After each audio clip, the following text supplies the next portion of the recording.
Hi, it's Tuesday, December 18th, and welcome to Strictly Business. Beautiful day, I'm feeling good. Gonna make some moves. No more sugar, no time to waste, got nothing to lose.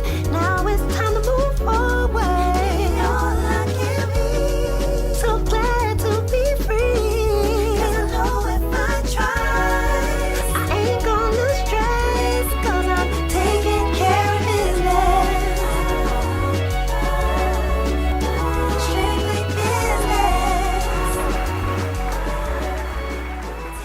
Hi, welcome. Today we have a special guest, Khadijah Tillman, founder of Sankofa Family Counseling. So welcome. Welcome. Thank you for having me, ladies. So if you could just talk to us about, what you do. You just launched your official business in July.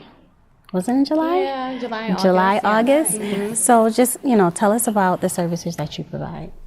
Yeah, so I launched, as Charlene mentioned, Sankofa Family Counseling Services. So we provide mental health services to families, adults, and children, specializing in things like trauma and family and children work. So can I ask the meaning behind Sankofa? Some people may not know. Why'd you choose that name?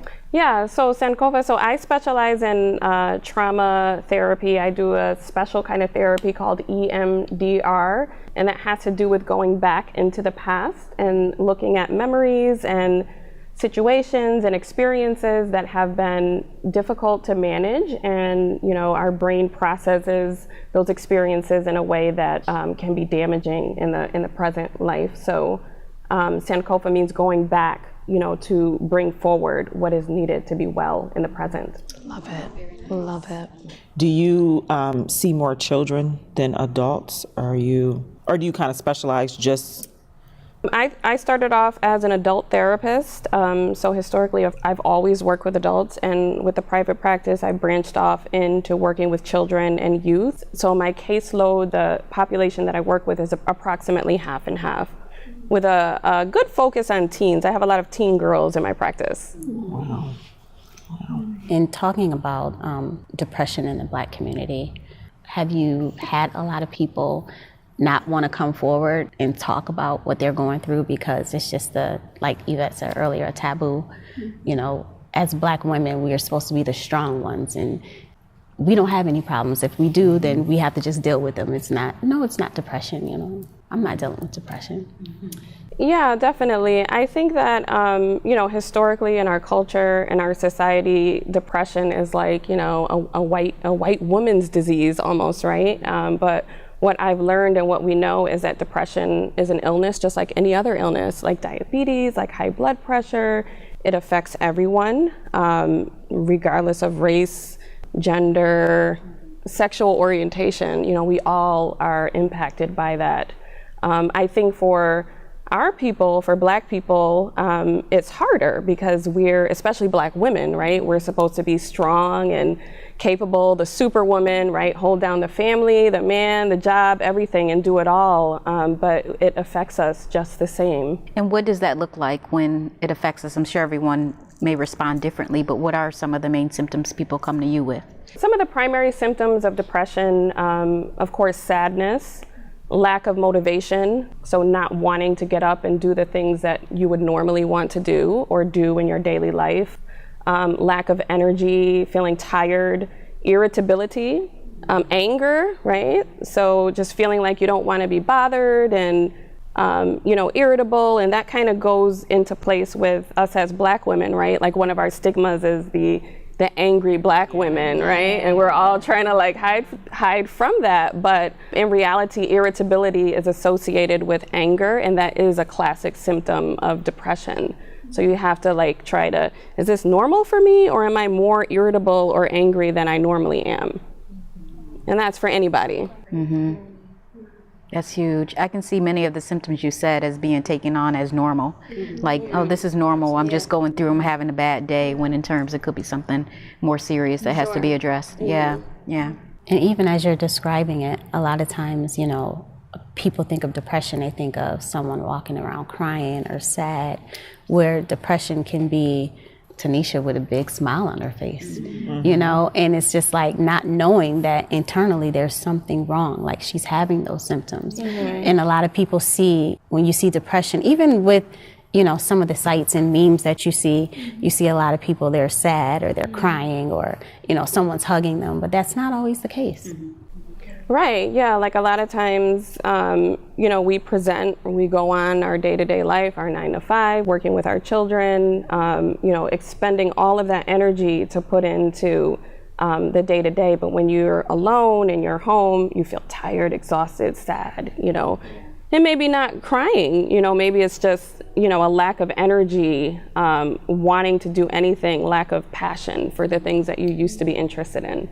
Like going to the gym. Right. Now that one is a little bit. I know. It's a lot. Yes. Do you feel like depression has its own language? Like, can you pinpoint how somebody is speaking and kind of pinpoint points of depression? Yeah, I think that like lack of motivation, lack of energy, just not wanting to engage, not feeling enjoyment of the things that we would normally feel enjoyment about are classic signs of depression. So what do you do about the woman that, like a lot of us, if we've been in those places, what do you do if you kind of recognize the symptoms in someone, but they go into shutdown mode? So they don't want the reach out, but you want to make sure they're okay. So what would be your best advice? Because, you know, a lot of people keep it hidden in private. So if they're not sharing that with someone at home, but there could be warning signs that, like right now, the suicide rate is up, and they attribute some of that to social media. But, you know, there are women who are juggling so many things, and men as well, but we're really speaking about women. How should we respond to women that kind of keep that private, but we can recognize signs without offending them or not knowing what their view of depression is, but wanting to make sure they get the help that they need?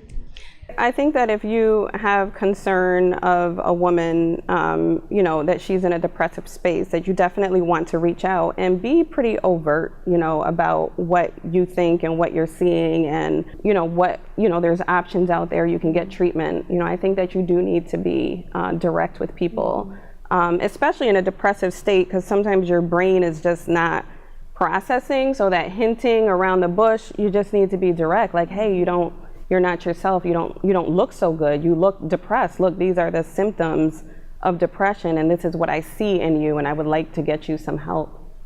At the end of the day, it's up to the person to get the help that they need. You know, we don't have power over others, right? And you're working with teenage girls, and we know that even the rate of suicide for younger people, it's like, I think it was the second leading cause of death for children between the age of 11 and 24 maybe. Suicide is the second. The first is like accidents. The second is suicide, and they're seeing that. What are you seeing in the young girls you're working with? Because most of us have daughters here, getting ready to have a daughter, mother, when, you know, young girls. And so what are you seeing in the teenage girls that you're working with? And how does your work help them? And what can we do? So thank you for asking that question. I think that it's interesting that you said accidents first, right? And then suicide. So a lot of times suicide is an accident, right? So people are not really quite decisive about committing that act. It's impulsive. You know, they're feeling very emotional, feeling like there's no way out. The feelings are so intense. They feel like they can't do anything but end their life, and there's attempts. So if you talk to suicide survivors, many of them will tell you that they are glad that they lived, right? And that if they would have sat past that moment, then they would not have made the same decision. So I think that's important to tell our girls, and that's what I tell my clients. So you feel this way now, you're really low and down there, but it's not gonna last forever. It doesn't last forever. And even depression doesn't last forever, right? So if you're in a depressive episode, you know, it might last a few days, it might last a few weeks, but eventually it's going to lift. So it's like riding out the wave. Now, I have a question because I know someone who was diagnosed as being depressed, but then there's other things like temporary depression, like that can be from losing a job or, losing a family member or something like that, where it's not, like you said, it's not long lasting, but it's just a temporary thing. So what's being a diagnosed depressive, is that something that you have to be medicated for, or you can get medication for, or are you able to get over that? Is that a temporary thing too, or are you always going to be diagnosed as? In my work clinically, there are some people that have chronic clinical depression, right? So they are, going to have episodes of depression throughout their life, no matter what. You just wake up one day and you're in a depressive episode. But then there's most of us who have situational stressors that get us down there. And sometimes you do need medications, just because it's a situation, a job loss or, loss of a loved one that gets you in that dark space. If you need medications to pull you out, then you need medications. It might not be long term, but for that moment to help lift your mood up, yes, it can be helpful. Now, what are some of the steps to get you out of depression? Counseling, so counseling is a big piece of it. If you're not seeing a counselor, if you have someone, supportive who can help guide you through it, a lot of times it's the way that we think about things. You talk to people and, their thoughts are just so negative. They're just so, you feel sad and your thoughts are sad and your thoughts are angry. So it's like fixing that thought process, looking at the glass half empty or half full versus half empty to help yourself get out of that. And taking care of yourself, right? So just like, if your child was, sad and not feeling well, right, you would comfort that person. So if you don't have anybody to do that for you, and hopefully you do, and many of us do, but some of us don't, we have to do that for ourselves. We have to be that person to do that on our own. And on that note, we'll be right back.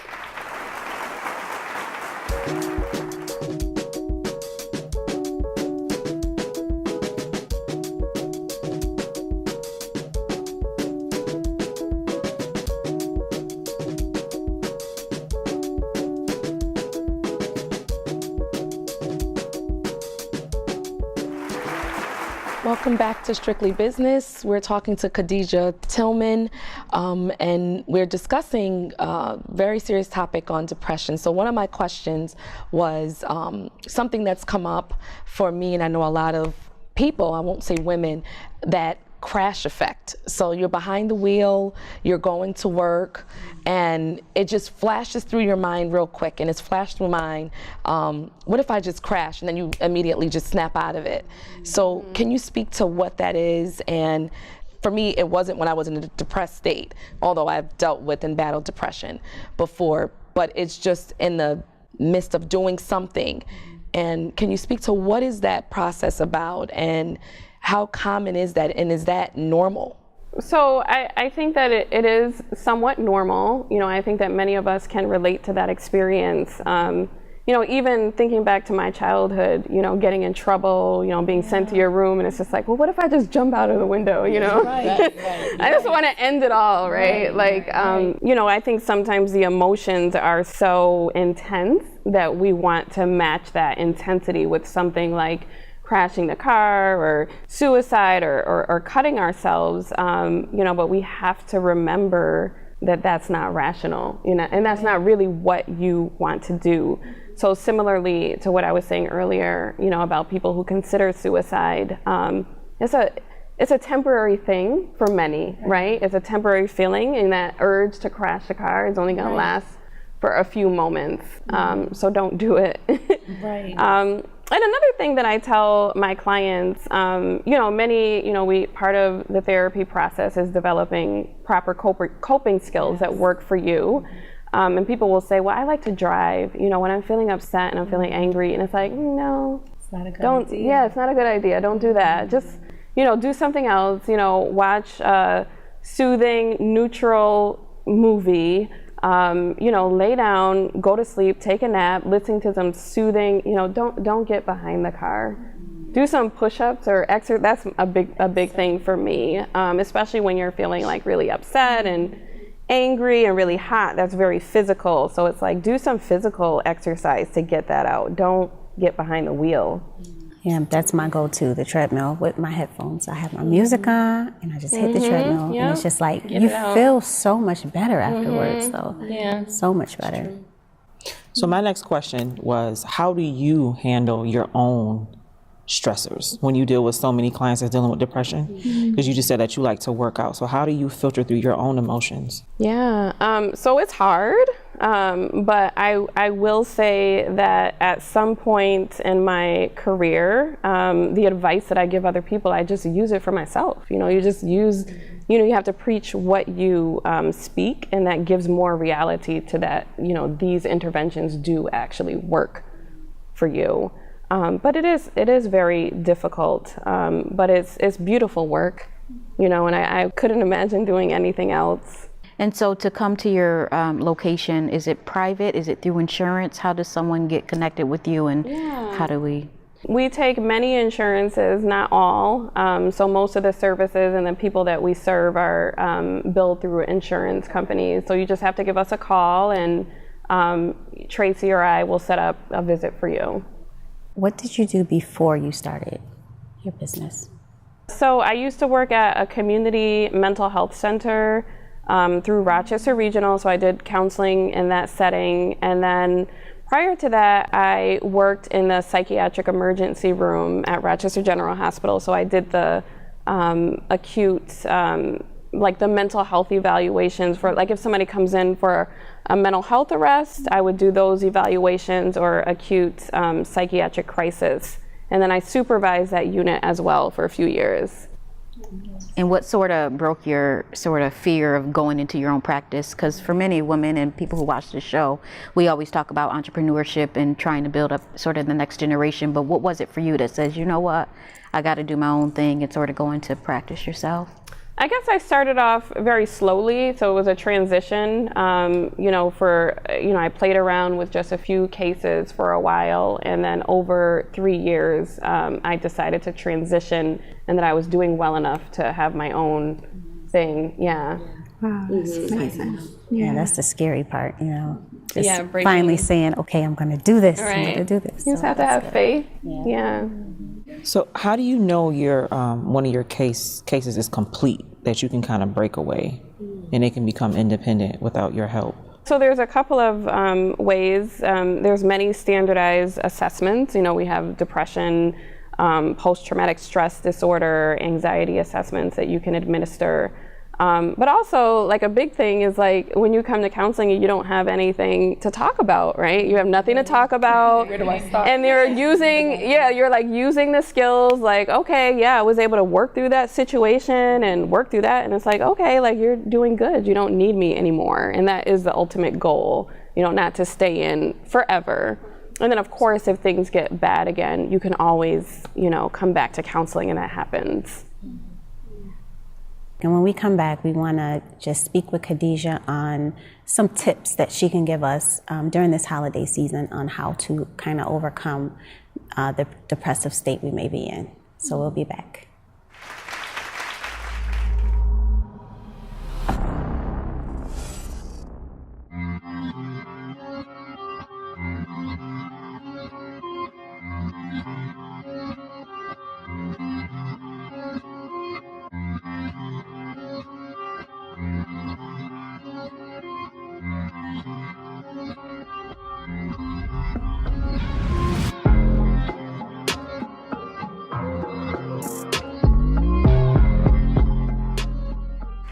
Well, welcome back. We're here with Khadijah. Hey, girl.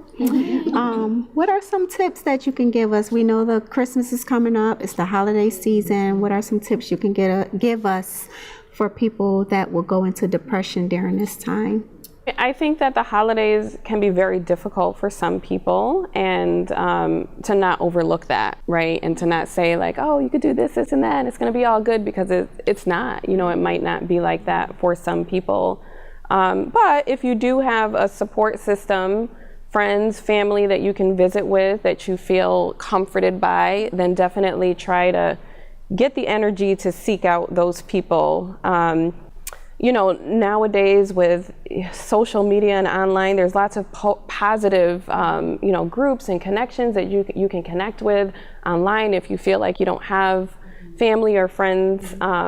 And then again, it's like riding out that wave, right? Like the holiday, it might be really hard, it might be really sad, but it is going to end, right? So it ends, and then the days start getting longer, and then the warmth comes, and try to enjoy that transition. But yeah, it is hard. Yeah. Yeah. Wow. So that's like the seasonal depression that people will see over the holidays. And do you, when the seasons change, because I heard there's like a spring depression as well. So when the season change, sometimes people go into another type of depression after the holidays. But it's more, is it biological when they say that because the seasons change sometimes?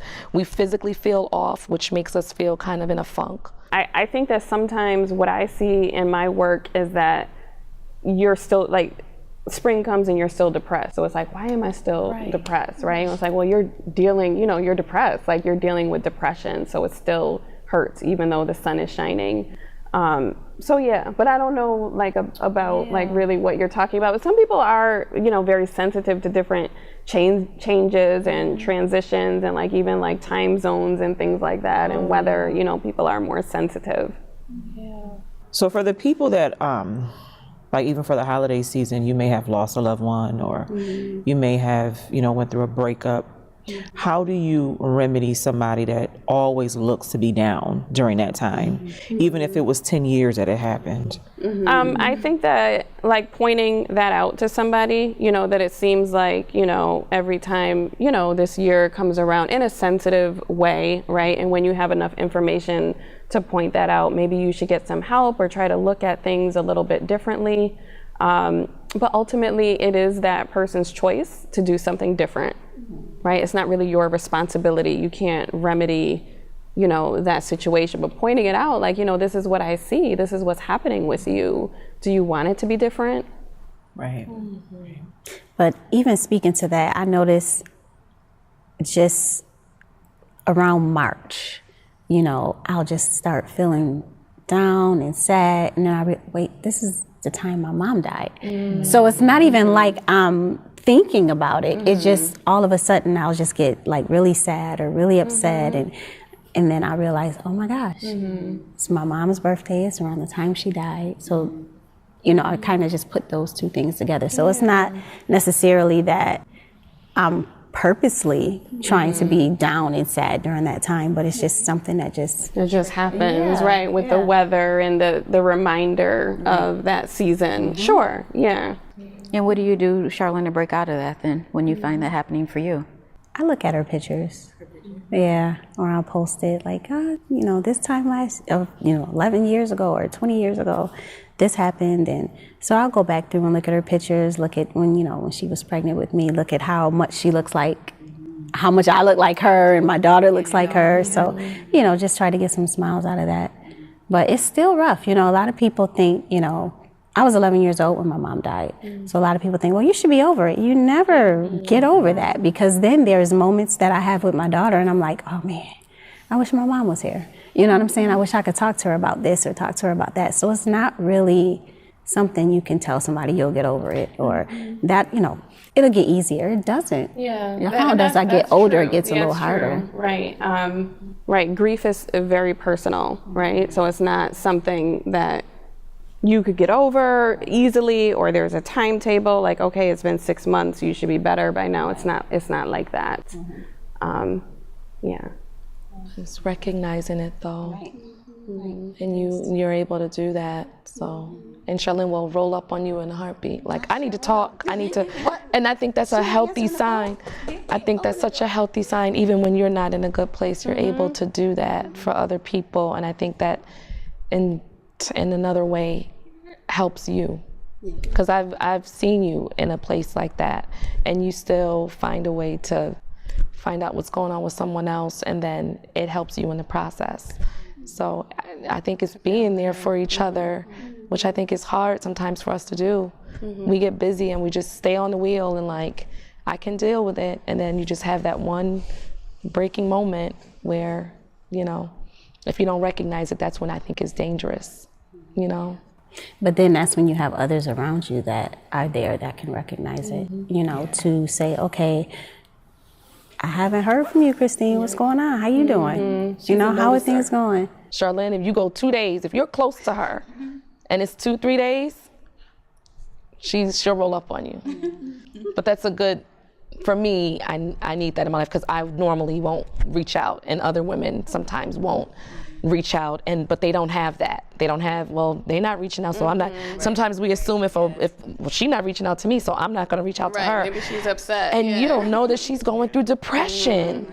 And we think that she's, you know, she being whoever the person is, that's the sister in your life, that she's just acting funny when she's, you know, going through something. I remember someone posted behind every woman that's smiling is a pain that she's dealing with. So extend grace as often as possible, and don't assume that if you don't hear from her, it's because she's upset with you. Right, it's not always about you. It's not always about, and we internalize it like she and her feelings when she's probably looking at a bottle every day, thinking about taking and ending her life.